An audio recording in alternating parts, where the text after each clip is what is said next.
Well, would you look at you? Look at you guys. It is the day to do the thing.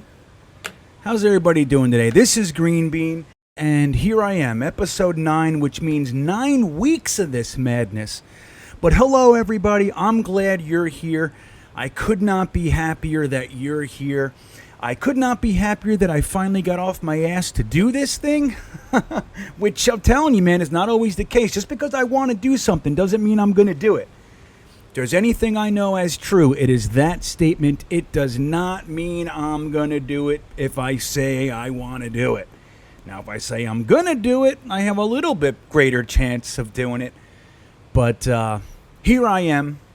And this is episode 9 of GreenBean's Jets Pod. Before we get going, let me just remind you that it would be fantastic if you could like this video on YouTube and subscribe to the YouTube channel, which is GreenBean Jetsfan, 2 words, GreenBean 1 word, Jetsfan 2nd word. Hit the subscribe button. It helps me out a great deal. If you hit that little bell for notifications, you will be reminded or warned, however you look at it, of every time that I put up a new video and or am having a live stream. I'm on Instagram, GreenBean the Jets Fan. I am on Twitter at Bean the Jets Fan. You can also follow my national coaster tour, which is what I'm doing out here, guys. I am taking my family in this beast here. We're driving around the entire country with the specific purpose and goal to ride all 770 roller coasters in this country. And I couldn't be happier that my crazy family decided to agree to do this with me. So you can follow us there at Full-Time Coaster Tour. Same thing, Full-Time Coaster Tour. 2 words, full-time first word, coaster tour second word. And that is on YouTube as well. Obviously, as many of you already know, I produce videos for Jetnation.com, and you can subscribe to that YouTube channel as well. We do On the Road with Green Bean weekly videos released on just about Thursday or so, Thursday or Friday every week. And so that's that. Now, I want to tell you guys something. I'm putting affiliate links in the bottom of either my description or I'll pin them in a comment so you can see a few things. Number one, I get a lot of questions about what equipment I use. Now, I've done a lot of research into the equipment and all that, so I don't have $1 million, so I can't just go out there and buy the top tier of everything, which would be thousands of dollars. But I did a lot of research to not spend money and need to spend it again in 3 months because I bought a piece of shit. So I bought a lot of pretty good stuff for this tier. And I will give you the links to the actual products. And if you're going to buy some, click on those links. It helps me out. I get a small percentage that I'm, it's an affiliate link. Also, I'm putting something up there for a product called 4K Downloader. Have you ever wondered how people get those clips and stuff into their videos on YouTube? Like, somebody has a movie clip or, you saw... I put out that video about Leon Washington last week. I had that hit when he leveled Channing Crowder.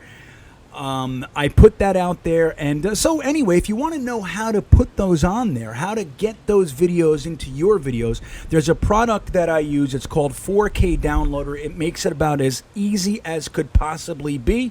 So whoever's video you're going to borrow, you just make sure that they think it's okay. They say, yeah, no problem. Give me some credit somewhere or something.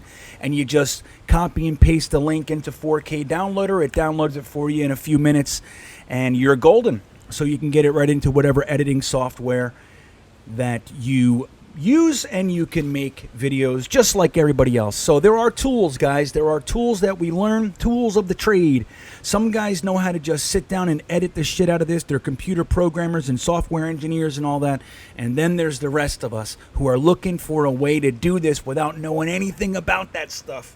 So the other thing is TubeBuddy. If you're on YouTube and you don't have TubeBuddy, if you're trying to create a channel, you're making a big mistake. It makes it so much easier. Everything gives you more information, teaches you things. TubeBuddy link is under there as well, and you can do that. So anywho, what are we going to do this week? What are we going to talk about? It's been really a quiet week. Well, outside of people making shit up, of course. which I'm starting to come to the conclusion that very few of these guys that are out there, these media types, very few actually know anything. Have you gotten that idea? I put that on Twitter the other day, and I got a whole bunch of people responded right away like, yeah, man, I'm feeling the same thing.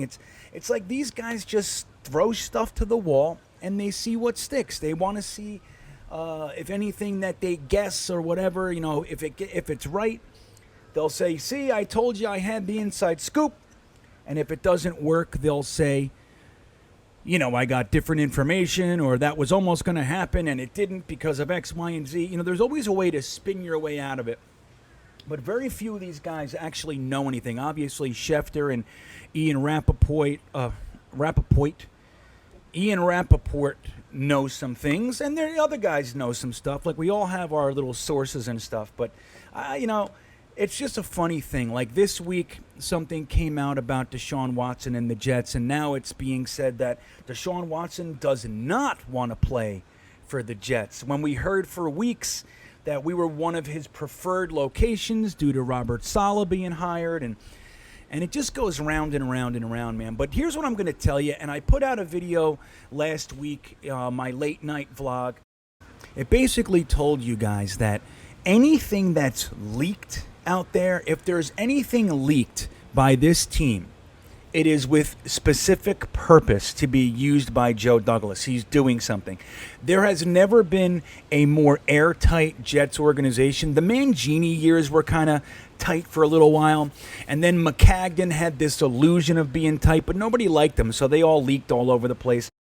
I've really come to the conclusion that this is probably the most airtight regime that we've ever had, which is a good thing, guys. So anything you're seeing, the Jets are interested in Juju Smith-Schuster. The Jets aren't interested in this guy. The Jets are looking at this guy in the draft. Or anything that you're seeing out there is purposely leaked by Joe Douglas. I've never been more sure of it as a Jets fan. And so when you see all this stuff, whether it is that rumor about the Jets being interested in Juju Smith-Schuster, there is purpose there. So anything about Deshaun Watson or, whatever's going on out there, these guys don't know what they're talking about. We've heard absolutely conflicting stories. I mean, the exact opposite by different reporters saying their source told them this and their source told them this, and they're the exact opposite. So here's what I just want to say before we move on into what we're going to do this week. Be careful, man, because we're an emotional lot. We are an emotional bunch, and we have to take it with a grain of salt. There are people. I'm on Jetnation.com all the time on our forums, and I go to Twitter, and I'm on Instagram, and I'm all over the place talking Jets football with a lot of people, man, hundreds and hundreds each week.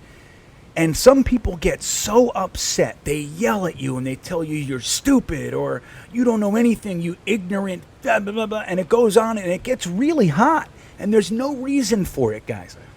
Number one, we're all allowed to have our opinion, okay? We're all allowed to have it. Try to keep that shit to a low roar, man. There's no reason to tell other Jets fans that they're a scumbag or anything like that, which I've seen just this very week. Somebody was called a scumbag because he disagreed, and I think it was Sam Darnold or something. So, number one, everybody's allowed to have their opinion. Number two, man, these guys don't know anything. I'm telling you, they don't know anything. So anything that you see floating down the pike, an unconfirmed source states, speaking on the condition of anonymity, that one. Speaking on the condition of anonymity, this person said that Joe Douglas actually doesn't like this girl's hairdo. It's like, it's all so silly. So that's what I really need to remind us, that we're alone on this island, Jets fans. Don't you see it? Don't you see that anything having to do with the Jets is national news? Why? Because they love to kick us. And like I've said in the past few weeks in these videos and all these things I do, this is the last kicks. These guys are going to miss us because Joe Douglas is the real deal. Rex Hogan is the real deal. David Alexander is the real deal. Phil Savage is the real deal. Robert Saleh is the real deal. LaFleur is the real deal. Do we have a real deal bunch in our organization? And the best news of it all is that the two Johnson brothers not real deal, they backed out for the first time in over a decade, man. This is that we finally have it. Okay? So we finally have where our house is in order. The NFL types, media types, national media, beat writers, whatever it might be, Twitter people, they love to rattle our cage. So that's fine. Let them rattle our cage. It's going to be over soon. They can go try to figure something else out to do as a fun Sunday pastime. But amongst ourselves, we got to remember that. We're all we have. We're all we have. We're alone out here. And when it comes time, when they're throwing this shit at you, I'm going to be there with you. And when they're throwing it at me, I need you guys with me. We must lock arms, and we must not let them take us down. Don't let them divide us and start throwing shit at each other. It's the worst thing in the world. It always upsets me when I see Jets fans getting to that degree. Yeah, we can debate heatedly. That's fine. But with the name calling and all that stuff, and it all just backs down to a foundation of rumors. They don't know anything. And like I've said 100 times in the past few months, this is rumor season. This is the season for it. There's very little that we can really hang our hat on, guys. Okay? There's very little that's really solid news. And I'll use an example. Did anybody say a word about the Stafford trade to the Rams? Did anybody say anything before it happened? Nobody knew a goddamn thing. And you want to know why? Because they don't know anything, and because nobody's really interested on the national level about Detroit. Nobody figured it out until it happened. It was being reported that it happened. There was no 10 days of, hey, we're hearing that Jared Goff is going to be traded to the Detroit Lions. No one said that. And if it was, it didn't make it to me. But maybe they were talking about it in Los Angeles, but it didn't make it out. Because nobody outside of maybe a small bubble even knew. Because they were too busy poking at us. But so this week is an exciting one, guys. This one is going to be good. Because I'm going to break this up into two parts. Now, the first part is going to be today. All right, we're going to do this today, and then I'll tell you what next week's is. Today, I'm going to do a best case offseason as we start to inch closer to free agency, and then obviously that's followed by the draft. We're going to do two off seasons. One is going to be, today's is going to be best case scenario from my perspective. Next week's is going to be what I think is going to happen, my prediction video. Now, I want to share something with you guys before you just go, oh, here's another jabroni doing a prediction or doing it. I spent hours and hours and hours researching stuff, putting numbers together. And as you know, if you know me at all, numbers aren't my thing, man. All right, I fail with numbers. Like even like simple addition, they're like that'll be $1.86, and I'm like I lose it right in there. Like I can almost get it for a second, but math to me, it's just my brain doesn't work well that way. But I did it for you, okay? So I've researched and I've been researching the college players. My research for the college players is just ramping up now, so I'm doing my off-season thing. But I dug in with the specific purpose of trying to dig into the positions that I think we need. And I've also looked at the potential. I've looked at the free agents, the guys that are going to be unrestricted free agents, and I even spent a lot of time digging into guys I think might get cut because, as you know already, the salary cap is going down for the first time in a decade at least. It's going down. And it's going down significantly. I think it's going down about $35 to $40 million, which is just crazy when you think that quarterbacks are getting anywhere from $25 to $50 million these days per season. So when you drop it, think about that. The Chiefs just gave Mahomes, a 10-year, $50 million a year contract for on average. They gave him $50 million a year, and the salary cap just dropped $40 million. So now just Mahomes, that puts them, just his contract is 10 over the drop. That's crazy. So how are they going to deal with this? Do you think guys are going to start accepting contract readjustments? I don't know. I don't know. If they love a team like you saw Mike Evans after the Super Bowl saying that he was willing to take less money so he can keep the team together. Oh, it's windy out here. It's been really raining, guys. It's been raining. This is the first, nice moment I've had in the last 36 hours. But it's windy because I'm in Florida, and wind and rain is kind of the thing. But so Mike Evans said that he would be willing to take less money to keep the band together, man. Now, he might not be alone, or he might be alone in that one, because I also heard Shaq Barrett said he thinks it's about time he's going to break the bank. It's his time to break the bank. So I don't know if everybody feels the same way, Mike. You might want to slow down on that.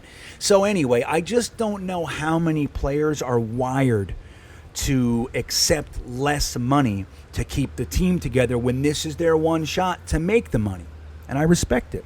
I do. I think guys should, as a collective, let's say the top 20 guys took $1 million less. The guys that are making anywhere from, $7 to $25 million. If they all took $1 million less and they could have $20 million more to keep the team together, I think that would be awesome. But again, how do you ask somebody to do that when their window to make this money is sometimes 3 years or something like that? You never know. So I don't know. So I don't know how teams are going to adjust to this. I don't get it. I don't see it. And it's going to be very interesting. So I've also looked into guys that I think might get cut. Now, I didn't use too many of them for this because it gets squirrely with all the numbers. You just, look, man, it's when you look at building a team through the salary cap, when you really look at it, it's not easy. I mean, we can make assumptions and say the Jets should have did this, they should have did this, why didn't they do that or this or the other thing? But it's really easy to do that. But when you're looking at it through the salary cap restriction lens, like when you restrict yourself, it becomes very difficult and it's frustrating, man. Let me tell you, there were a lot of moves I wanted to make and I couldn't make because I was out of money. And which is bullshit. I don't like this. I like to just dream, man. I like to just dream it away and do what I want to do and just say, hey, man, Joe Douglas will figure it out, But so anyway, I want to remind you, I'm not that good with the numbers. I did my best. My best is probably not your best, but it's the best I got. And believe me when I tell you, it took hours for me to do your half best. Okay? But anyway, it was a good time, and I really enjoyed doing this, and then I get to talk to other guys, Ryan and O'Leary and Gangrene David and Richie and Ali from media and loyal New York Jets fans and New York Sports MC and Jets by Jimmy and the Weapons Hot guys. I like to talk to all these guys. Sack Exchange 99 on Twitter.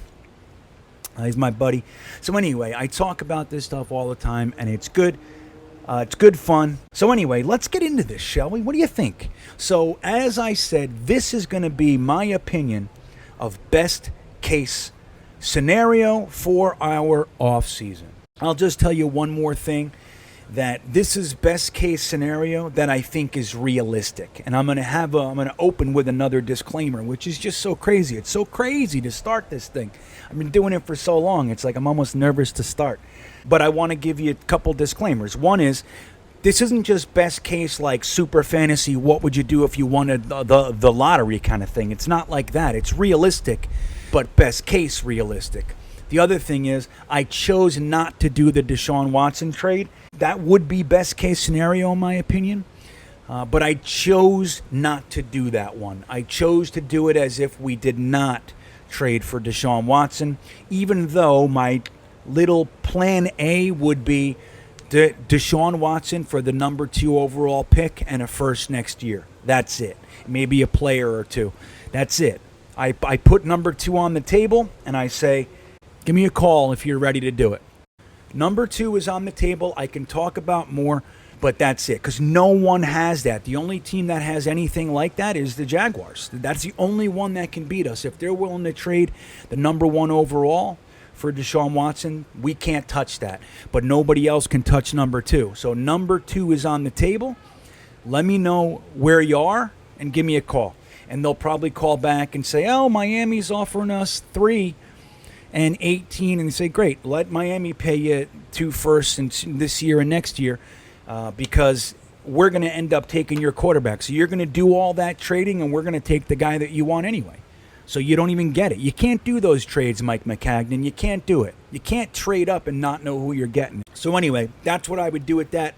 Now, if they said, okay, we'll take the number 2 overall pick and a first next year, I probably do it. I do it. I know I do. But that's it. I'm not giving 4 firsts. I'm not doing it. I don't care what everybody says. I believe you can get Deshaun Watson for less. I think the Texans are a bunch of fools. I think they don't know what they're doing. I think they're a bunch of pretenders. And Easterby has way too much control over there, and he doesn't know what he's doing. That's my opinion. I don't know the man, and I don't mean to throw dirt on him, but that's my thoughts. I think the Houston Texans are fools, and I think that they can be had. That's what I think. That being said, the number 2 overall pick in the first 6 years is not exactly being had. That's some serious capital right there. But 4 firsts, you can go get that from somebody else. So let's start with our salary cap, and then we will go from there. So the Jets have just under $68 million in available salary cap this year, okay? We have some choices to make. We can go into free agency with $68 million, or we can make a few other moves. Now, another bad contract that McCagnon signed was Henry Anderson. If we cut him this year, we will receive $8.2 million in salary cap savings. So I'm going to tell you what's going to happen. Henry Anderson is getting cut this year. So that gives us $8.2 million. We're also going to end up cutting Alex Lewis. And there's very little dead cap, if any, there. It's going to give $5.2 million. Now, this is a tough one, but I do think it's going to happen. And again, this isn't my prediction. This is my best case scenario. As much as I liked him, and I think he was a good signing and he did well, he cost too much on the cap. And I think that George Fant is going to be cut as well. If he wants to renegotiate his contract, that's fine. But he gives us a whopping $7.3 million on the cap. So when you add all those up, that gives us $88.6 million on the cap, and that's $90 million where I come from. Also, if we trade Sam Darnold, which we are going to in just a few minutes, if we trade Sam Darnold, his salary is going to still remain on the cap for the most part. We only get about $170,000 in savings. It's still $170,000, but that's really not going to help us very much because his contract is still being absorbed by us, which, I'm going to tell you something, makes him more attractive this year. I'm not sure if the other teams only have to pay $170,000 to have him, but that cap hit is being absorbed by the Jets this year. So that gives us $88.6 million, okay? So going into free agency, we have just about as much money as anybody out there. The Jaguars have just a little bit more, but we're in pretty good shape, my friends. So the first thing we're going to do, because March 17th begins the free agency period, we are going to take care of our own guys first. So I'm going to get that done with you. I'll tell you the guys that best case scenario that we re-sign. There might be 1 or 2 of these guys that do end up leaving or getting cut. But let's just do this. The first guy, the priority is going to be Marcus May. I think we should give him 4 years, $10 million per year. That's $40 million straight up. I don't know how much is going to be bonus or anything like that. We'll give him $10 million a year for 4 years. That'll take him till he's 30 years old, if I remember correctly, maybe 31. And we'll reassess Marcus May at a later date for his third contract. Brian Poole, I would re-sign him. 3 years, $6 million per, bringing us to $18 million. So those 2 alone are going to take $16 million away from our salary cap, but I believe that they are good quality players to re-sign. Poole might want a little bit more.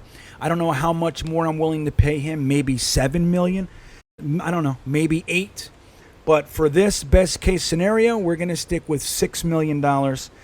Neville Hewitt, leading tackler last year. Solid depth. I do not think he should be re-signed with the idea of starting him, but he is about as good of a reserve as you're going to find.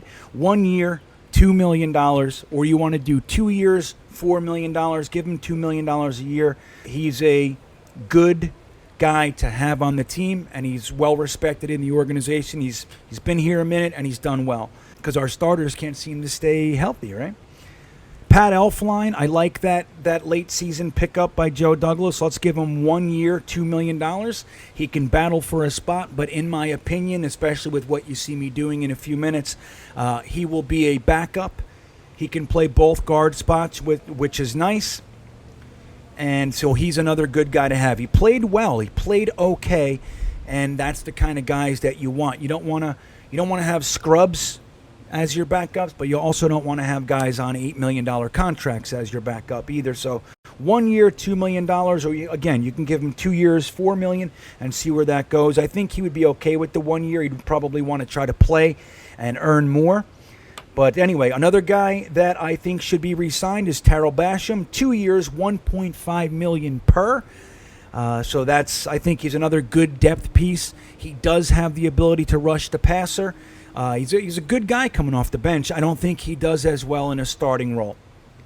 And another one, he came out of the nowhere for me this year, but I love him, is Harvey Lange. Double his salary, give him $1.2 million. He's making just about $600,000 right now. Double it for him, give him 1.2 for 2 years, and keep that guy around, and let's see what he does. Let's see if he works his way up into a starting role. Doesn't look like that, but man, who showed more effort than Harvey Lange last year? So now that would be the guys that I re-sign. Now, just to tell you the rest of our free agents, and these are the guys that I would let walk, and I'll also tell you which guys could potentially count for the comp pick equation as well. That's another piece to this I want to make sure that we keep our focus on as well. So, Brashad Perryman, he's going to go.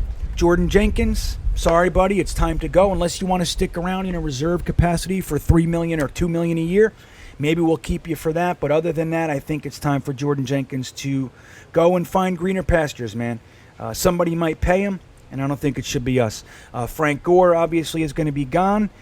McDougal, he needs to go. That was a failed experiment. Vincent Smith, who I like, I do think that he's going to ultimately be let go. I would love to see him have the ability throughout training camp to win a role, but we can't depend on him anymore. Last year was his year to really show up, and unfortunately he got injured, and that's sad, but it is what it is.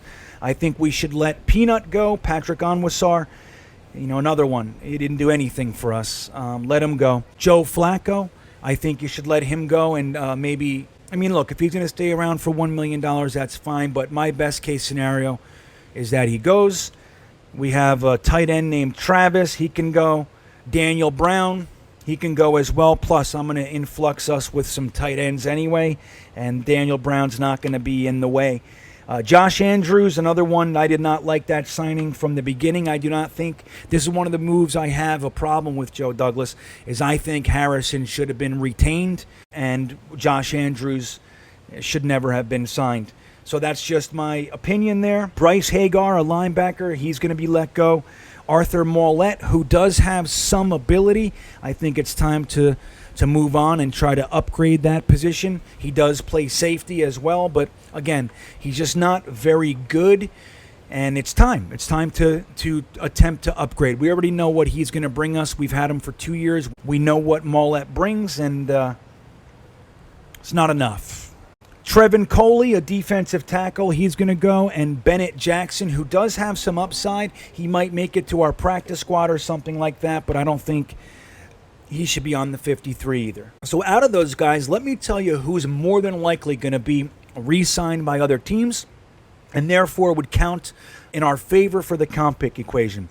We have Brashad Perryman, Jordan Jenkins, Frank Gore if he does not retire, Bradley McDougal, Vincent Smith, Joe Flacco if he does not retire, Peanut, Patrick Onwuasor, Daniel Brown, Josh Andrews, Arthur Mollett, and Bennett Jackson. So that's 11 guys. Maybe 2, like I said, if Frank Gore and Joe Flacco do not retire, then they would count if they're re-signed. If not, they would not count. And so that gives us with 9, potentially 11 free agents that go elsewhere. And obviously the guys like Trevin Coley and Bryce Hagar, they may get signed somewhere and count for like a 7th, but they're going to be minimum contracts and all that. So I don't really factor them in. It's possible, but I don't see it. So that's, like I said, 9 with potentially 11 free agents counting against in our favor for the compensation pick equation.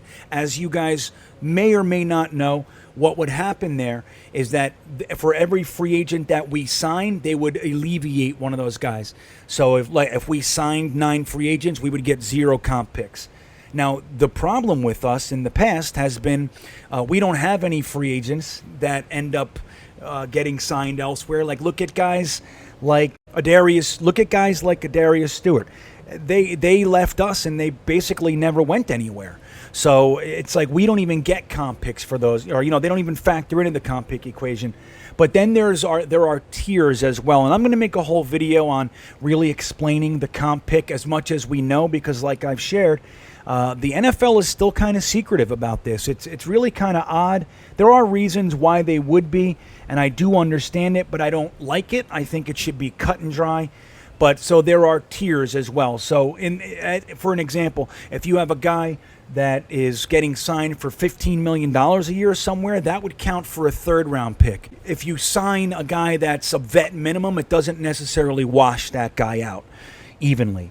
So it is even numbers for the most part, but then there are tiers. So there's a little bit of that to factor in as well. I know that's a little bit confusing, and I'm sorry, but that's the way it goes.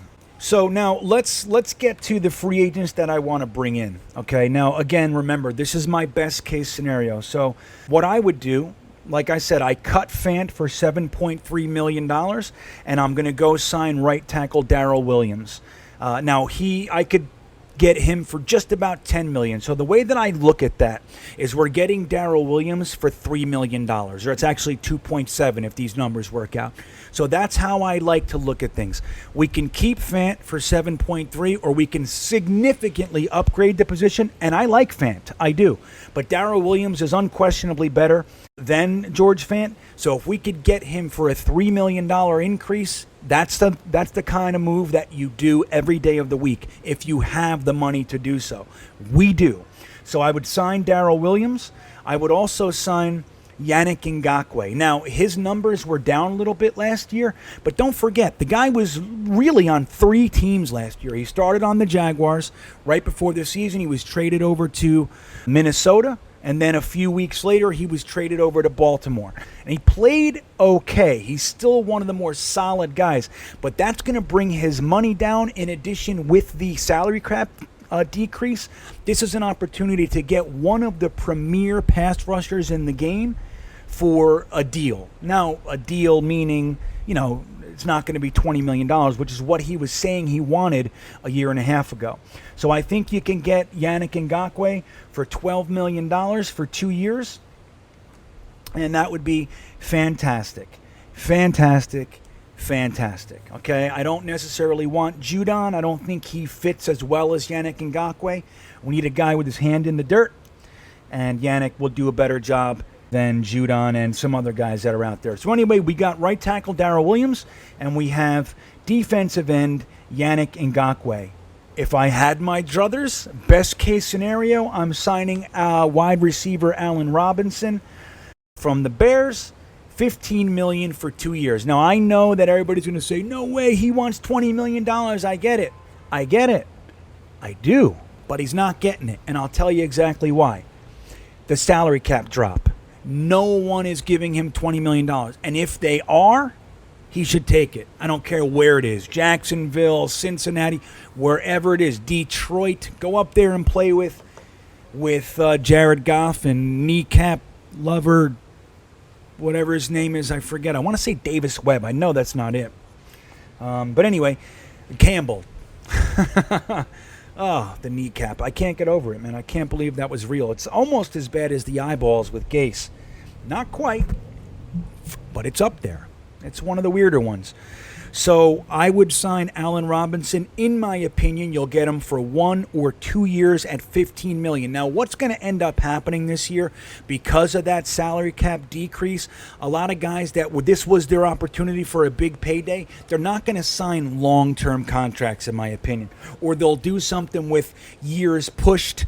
Maybe you can sign them for $20 million a year, but the first 2 years are $12 million a year, and then at the end, if you want to keep them and you can get out and all that sort of stuff. I just don't see it. I think the smart play by a lot of the players is going to be to sign 1 and 2 year contracts for less, and then so you can reassess and reevaluate in 2 years or a year even if the salary cap goes up, or you'll have some sort of clause in there, that you make $12 million and then percentage of the salary cap. They'll work all that. If the salary cap goes up 12%, your pay goes up 12%, something like that.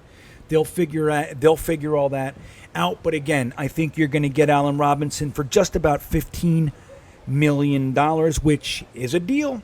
It's a lot of money, but it's a deal for what he's supposed to be garnering and commanding this year in free agency. It must suck for these guys. You wait all this time.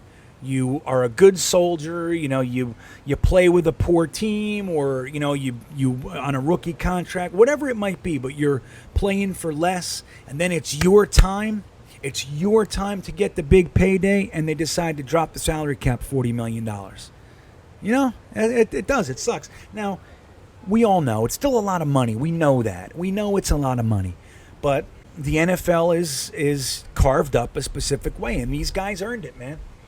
They earned it. Now, you got to think, if the NFL can pay these guys $20 million and $15 million per year, if they can pay them that, how much were they really making? So for all these years that they weren't paying those guys that, they were still making those types of sums, and they didn't have to pay it to anybody, which is why it's only right that the players get it, man. I'm a big advocate for, not an advocate, I'm a big proponent. I'm a big supporter of that, of the players getting their due. I don't like the greedy aspect, like when they sign a contract and, 14 months later they're holding out. That stuff I don't like. But I do like that the players are finally getting their due, because like Chris Rock said so many years, he said, he said it about Shaquille O'Neal. He said, Shaquille O'Neal is not wealthy. Shaquille O'Neal is rich. The guy who pays Shaquille O'Neal is wealthy. Okay? So that puts it in perspective, man. Yes, these guys are making a lot of money, but there are guys making so much money that they can pay them that much money and still make money. You understand? So, anyway, that would be my wide receiver, best case wide receiver in free agency this year. Backup plan for me would be Curtis Samuel.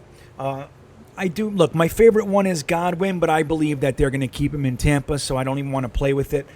Best case would be Allen Robinson. Backup plan would be Curtis Samuel.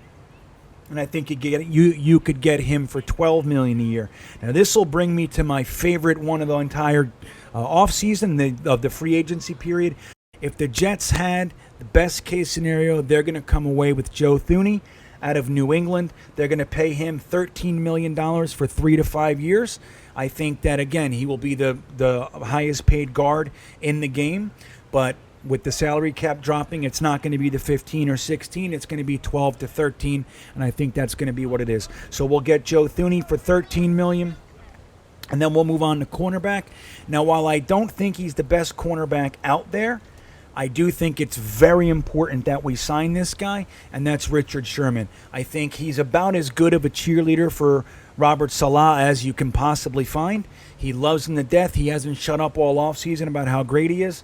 So I think you bring that guy over. He's a smart cornerback. He's been one of the best cornerbacks in the game. He absolutely loves and supports the head coach, and he's got a big mouth. So he's never gonna shut up about where guys should be and helping them to understand the schemes and concepts. And I think that is invaluable. Plus, on top of that, he can still play. He's going to be better than Blasson Austin out there, in my opinion.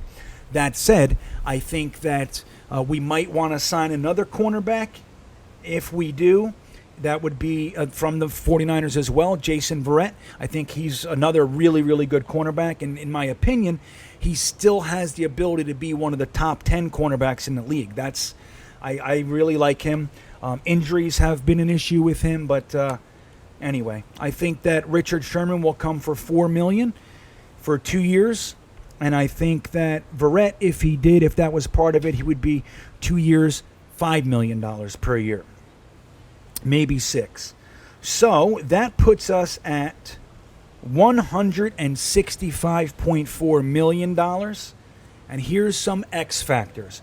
Like I said, I looked into a lot of guys that might be cut and other guys that we might be able to trade for, okay?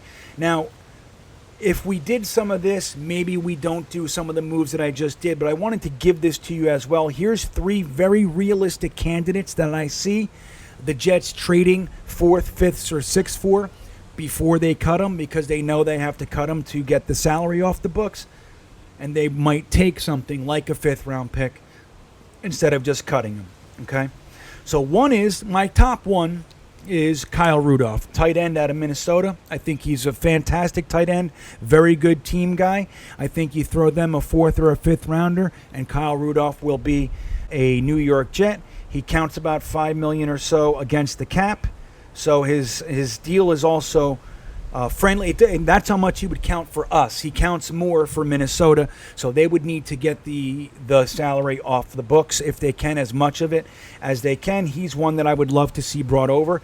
Another one is free safety in Buffalo, which I don't think it's all that realistic, but again, if they have to cut him, you throw him a 5th round pick and you get Jordan Poyer. The rumor is that his wife hates Buffalo and is looking for a move as well. That's the rumor. I don't know how real it is, but I did read a few. I saw it in 2 separate locations, so I start to think that it might have some truth to it. So Jordan Poyer is another one, and another one a little bit more expensive, but if we were going to let a few guys go, like Nathan Shepard, Kyle Phillips, those guys who they're solid, but they're just, it might be time to upgrade. Another one coming from the Falcons might be Grady Jackson. He is on the expensive side. I do believe that he would count anywhere from $5 to $9 million. So he's on the expensive side, but you could get him and for probably a 6th round pick because of his contract, and he has the experience with Albrecht, our new defensive coordinator, and I think that would be pretty killer to get a guy. He's a top tier defensive tackle, and again, if you get rid of some guys like Nathan Shepard and Kyle Phillips, who are just, they're not. You can upgrade those guys; they're fine. But Nathan Shepard had a down year. He had a really good 2019. I thought that he was shaking off all the baloney, but it seems that he had some more baloney in his pockets, and he had a tough 2020. So anyway, I think that if we're going to do that, those would be 3 guys that have the potential to be traded for. Another interesting one to keep an eye on is Marshawn Lattimore, okay, the cornerback in the Saints, 24 years old, and I think they're going to need to cut salary somewhere, man. Breeze ain't going to cut it. Even if they get his $40 million off the books, they're still, $60 or $50 million over the cap. They're in a heap of trouble over there as far as the cap goes. So they're going to need to get rid of some of these guys. I think taking a 3rd round pick for either Lattimore or someone like Thomas, I think they're going to have to do it. So if I could get Marshawn Lattimore for a 3rd round pick, Jason Verrett, he can go pound salt. I'm keeping him every day of the week. I would make that move. So that's another possible thing that we could do, man. And now don't forget, Joe Douglas over the next 2 years has compiled 4 5ths and 4 6ths. We don't have any 7ths, and we only have 1 4th. But that's 8, well, really, if you count the 4th, 9 picks in that back end of the draft, day 3, that you can use to start moving around and getting some of these guys. Shit, man. What if they said, listen, we want a 3rd and a 6th for Marshawn Lattimore? You're not going to give them a 3rd and a 6th round pick for Marshawn Lattimore? I am. So I would do that. And that's the kind of thing. Joe Douglas set us up to not only have the money to absorb some of these more expensive guys and to be active in free agency, but he's also given us extra draft capital that, the truth is, it's hard to hit on those guys in the 5th, 6th, and 7th round. So if you can have those picks be used on somebody like a Marshawn Lattimore, like a Michael Thomas, like a Kyle Rudolph, if you can do some of that and get those guys, What's better than that? What's better than that? Sending a fifth to the Vikings for Kyle Rudolph. Are you kidding me? So anyway, I think Joe Douglas set us up very nicely for that as well. 4 fifths, 4 sixths over the next 2 years, 1 fourth, 3 thirds, 2 seconds, no seventh, and obviously 4 firsts. We can play with those as well, which I don't want to. I'm not sending him a first for Marshawn Lattimore. It's just not happening for me. Okay, that's not my best case scenario. So where does that bring us, man? We have some pretty good stuff going on, and that's going to bring us to the draft. So we re-signed May, Brian Poole, Neville Hewitt, Pat Elflein, Harvey Lange, and Terrell Basham. I will tell you, too, Van Roten could also be cut. Greg Van Roten counts $3.4 million. So you could get $3.4 million back on the cap if you cut Van Roten. For example, if Cam Clark, if he was just redshirted for a reason, they know what they have in him, they love him, they could theoretically cut Greg Van Roten and find $3.4 million more dollars for the cap. So he's just another guy I wanted to mention. But so we have Marcus May, Brian Poole, Neville Hewitt, Pat Elflein, Harvey Lange, and Terrell Basham coming back from our free agent group. We let guys Perryman, Jenkins, Gore, McDougald, Vincent Smith, Flacco, Patrick Onwuzar, Daniel Brown, Roy or Randy Travis, Ross Travis, I think, Josh Andrews, Bryce Hagar, Arthur Mollett, Trevin Coley, and Bennett Jackson hit the bricks. And then we went out into free agency. We brought in Darrell Williams, Yannick Ngakoue, Allen Robinson, Joe Thuney, and Richard Sherman in free agency.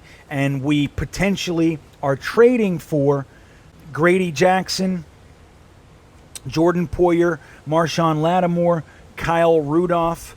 I'm sorry, Grady Jarrett. Did I say Jackson? Yeah, sorry. Grady Jarrett. And maybe even Michael Thomas, okay? But those are just outside X factors. Remind you who we cut: Henry Anderson, Alex Lewis, Josh Doxson, and George Fant. So we addressed a few needs, man. We addressed edge rusher. We addressed right tackle, which wasn't a need, but we were able to upgrade it, which you do all day, every day. If you can do that for $3 million, you do that. And I think it's actually very possible that that's what we might do. And I'll get to my prediction video next week. So again, that puts us right around $165 million. It leaves us about $10 million for the rooks, which might not be enough because what I did in the draft is kind of insane. Are you ready? Are you ready? Are you ready for my fucking draft? The first thing that I did was we did end up trading Sam Darnold in my best case scenario. My best case trade would be with the Carolina Panthers. In my opinion, they want him. I like that story. Don't forget, Matt Rule was going to take on the Jets job 2 years ago. I'm sure he did oodles and oodles of work and research on Sam Darnold, and he was willing to take the job. He knows exactly how terrible Adam Gase really is. Didn't even have a quarterback coach in here. So he knows what Sam Darnold could be. He was looking forward to coaching him. It was one of the reasons that he was going to come here. So I believe that he does like Sam Darnold. We're not going to get number 8 for Sam Darnold, so we're going to end up giving them pick 34 as well. So that gives us pick 2, pick 8, pick 23 in the draft. Okay, so now we have 3 first-round picks. Now, the first thing that happened was the Miami Dolphins called. They were spooked because Cincinnati was going to jump them to take Penei Sewell. That's who they want. Make no mistake, Miami's all in on Tua Tagovailoa. They even went out and signed his quarterback coach from high school or whatever it was, summer camp, something. But they worked together before. They brought that guy in specifically because he knows Tua Tagovailoa. And he's been his coach. He's coached them before, so that's the added effort that Miami is putting into Tua Tagovailoa. Okay, so what they want to do is they want to protect him. Penei Sewell is leaps and bounds the best lineman in the draft, potentially the best tackle ever. I'm hearing. I was watching some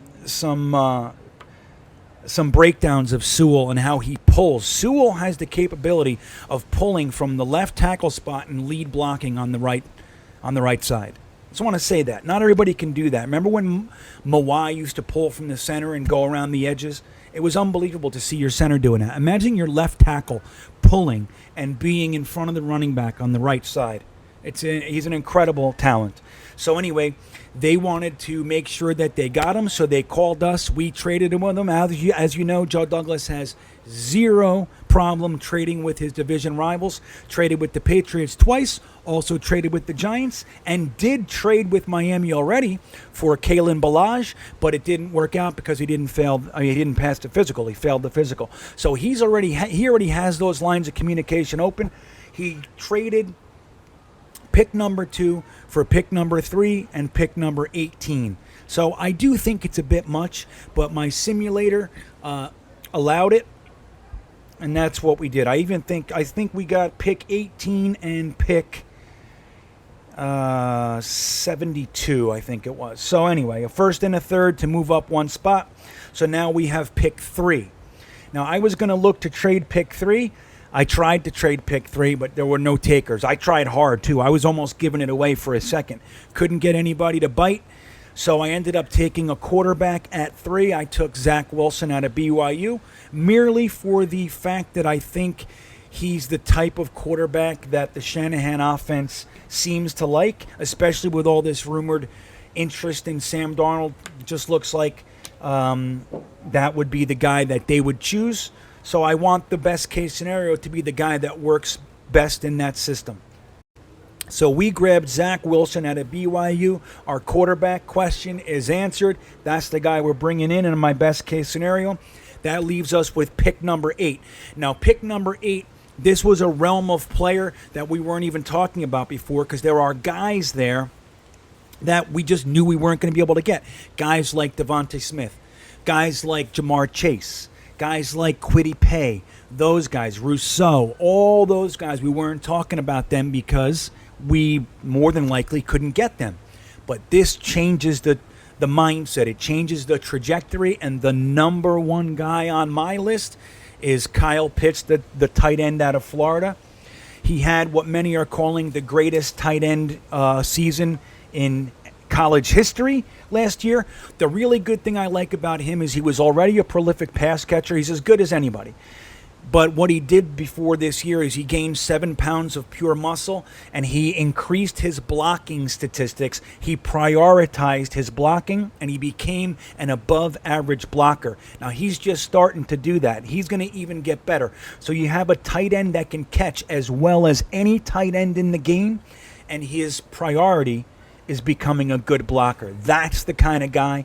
So anybody crying receiver, you should have got a receiver. Anybody thinking that, I just got you a receiver, okay? I want you to know that. He's as good as any receiver in this draft, and he's improving his inline blocking. But guys, route running, hands, length, speed, size, everything, he's got it.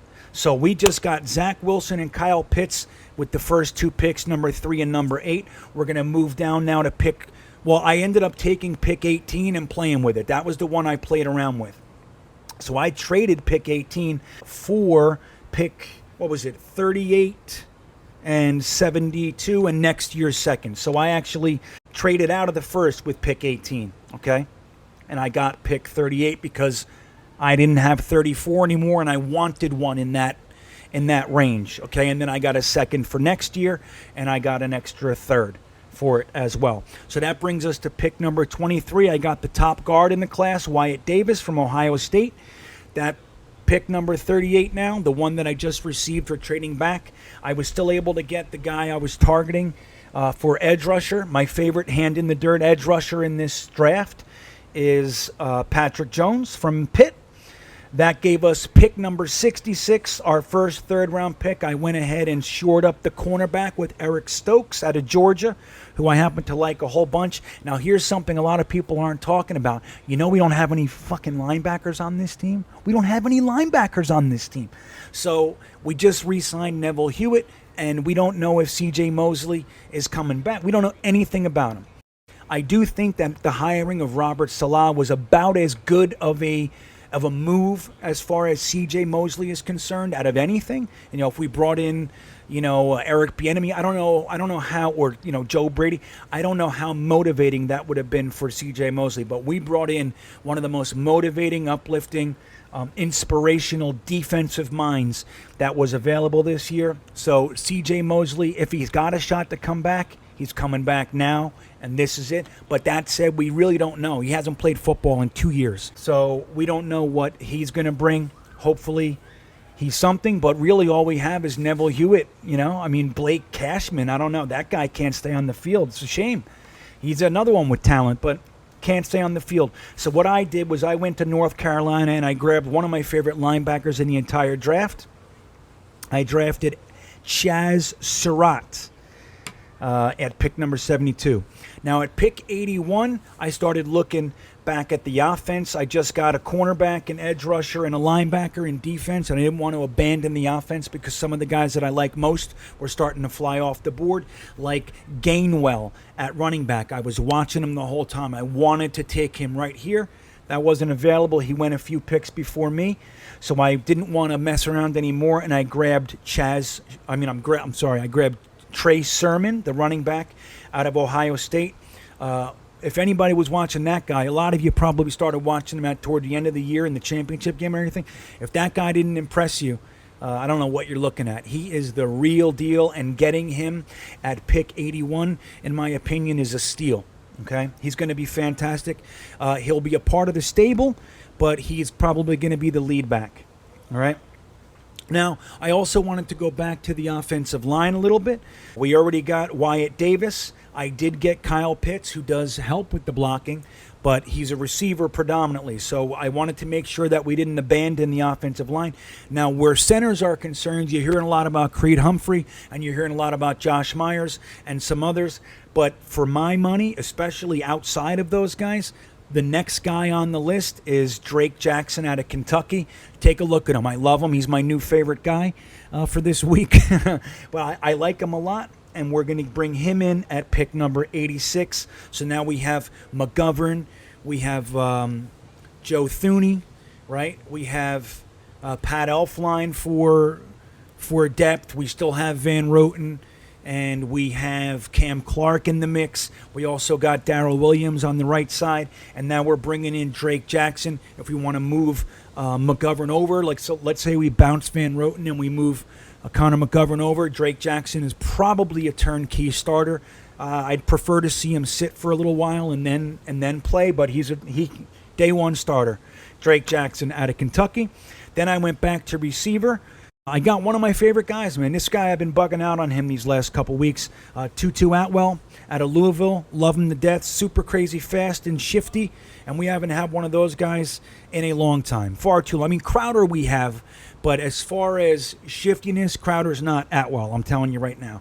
So it would be really good. Now, in the event Atwell comes on and we don't want, like let's say he fills the role that Crowder is going to fill, we can dump Crowder for $10 million in savings too.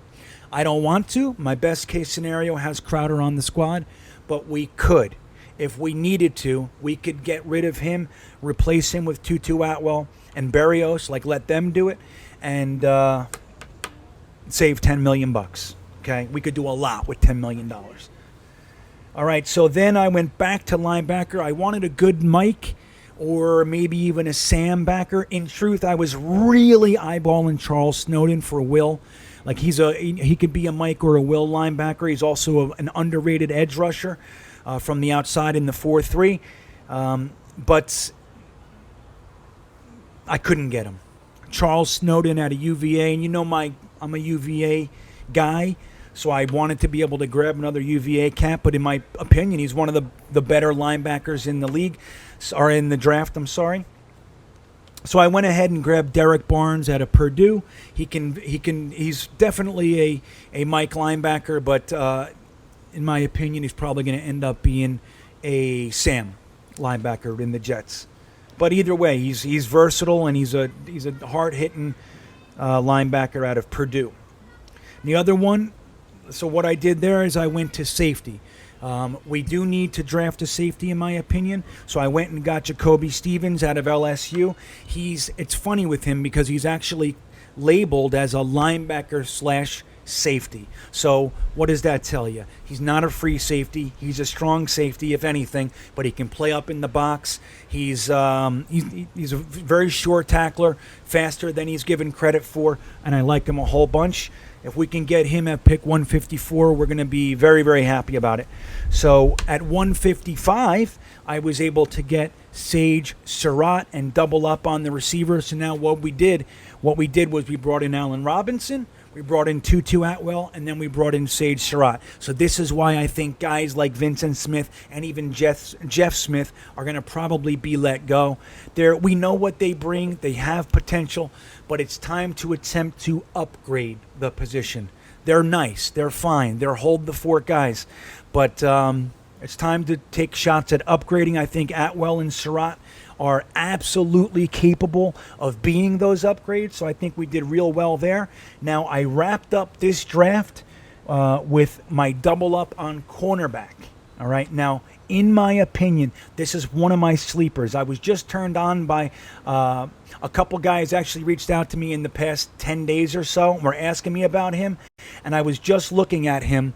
I only surface level looked at him, but because of those inquiries, I started looking at him a little bit more. He comes out of South Carolina, Israel Mukamu. Okay, forgive me if I'm saying that incorrectly.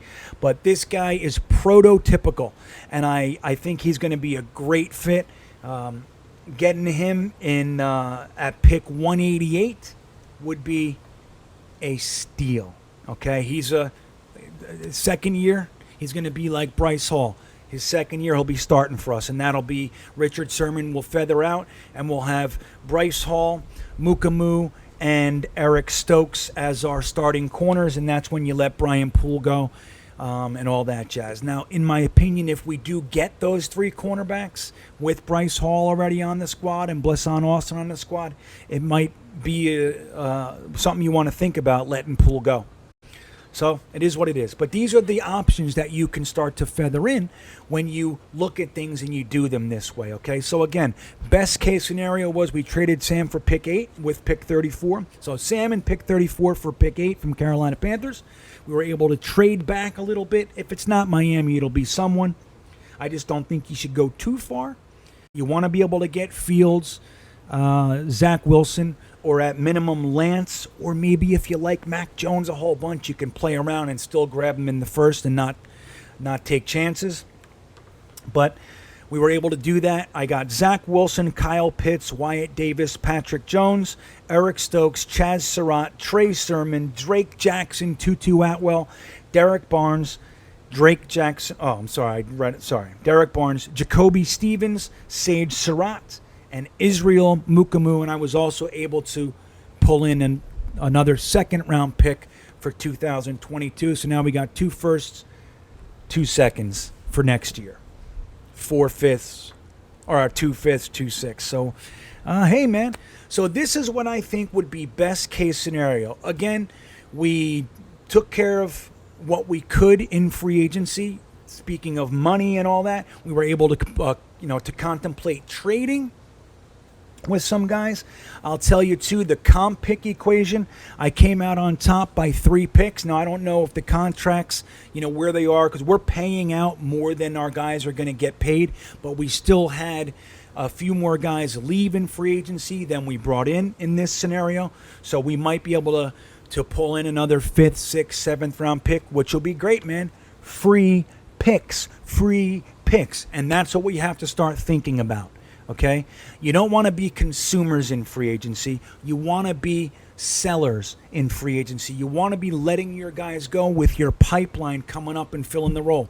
If you keep your guys, they're going to be on healthy contracts to maintain a healthy budget on your team and salary cap. That's the thing that we've never been able to do. We were always paying too much for guys that we needed because the draft picks weren't there. And then because of that, we were running the risk of having guys just come and take their last payday and kind of check out, or we were also running into a scenario where comp picks were absolutely out of the equation because we were never losing free agents like we were bringing in. Okay, so this is a lot of attention, guys. We're paying attention to maximizing value for guys like Sam Darnold. We're maximizing value with the second overall pick, trading down a little bit, getting an additional first and an additional third. Okay, taking pick from that second first that we traded, using that first round pick that we gained in the trade back to trade back again and gain some seconds and thirds and next year. And that's the way to play this. Okay, that is the way to play this. We happen to have a lot of capital right now. We have money, we have draft picks, we have players that we don't think are going to be good fits for us. Maximize the value, gain capital that you can use toward your ultimate vision, and then maybe even get compensation picks when you lose more free agents that you bring in. But it's also bringing in free agents in a smart capacity, not going out there and just buying Tremaine Johnson, trying to buy Anthony Barr, buying C.J. Mosley. Like, you see how that goes, man. It didn't work out with Tremaine Johnson. It didn't work out with C.J. Mosley. It didn't work out with Anthony Barr. It wasn't going to work out with Kirk Cousins. It's just not the way to do things. And thankfully, we're not doing those things anymore. So what do you think, guys? Anything I missed? Anything that bothers you that I did? I'm genuinely interested in your thoughts. Again, this is my best case scenario. In my opinion, I've addressed every position group except kicker. But that was another thing. I just forgot to do it, and I don't have the money, so we're going to go back. I'm bringing Sam Ficken. What I would do there is I would either use a 7th-round pick on one of the kickers coming out or an undrafted free agent, but I would bring in a kicker, okay? So don't you worry. I just forgot about it. So we've addressed offensive line. We've addressed wide receiver, linebacker, edge rusher. We brought in 2 premium edge rushers to go along with Bryce Huff, Terrell Basham, and Luvu or whoever we have coming back, okay? We were able to address quarterback, running back, tight end, safety. We addressed everything, and we kept everything in a healthy budgetary sense. We are going to be a vastly improved team as long as our coaching is what we think it's going to be. So, again, let me know what you think. I can't wait to hear your thoughts on it. And next week, I'm going to go ahead and put together my prediction. This was not my predictions. This is what I would do, okay? And I tried to limit myself, guys. Don't forget, I didn't just go out there and, it wasn't all a bunch of pipe dream stuff. I spent a long time on this trying to make sure that I didn't overspend, trying to make sure that I didn't just, grab 5 receivers in the first round or, in the draft.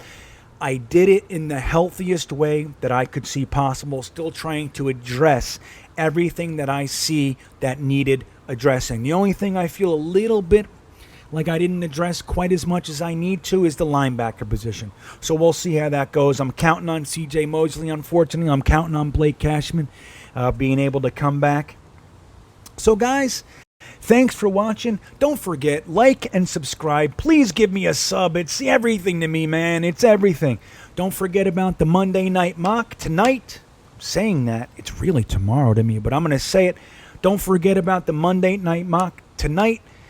It's going to be a good one. I'm really enjoying doing that with you. We'll have Jets by Jimmy, Asylum Reaper there with me as well, our new co-host for the Monday Night Mock. And guys, don't forget, Jetnation.com. That's where it's all at. If you want to be able to download videos and make your own compilations and all that stuff, 4K downloader, link below. If you're starting a YouTube channel, you can't do it without TubeBuddy. And if you are doing it without TubeBuddy, you're making a mistake. That link is down there as well. Thanks, everybody. I hope you're having a great day. I will see you in the chat. I will see you in the comment section. Have a great day. Go Jets. Go Jets. Go Jets.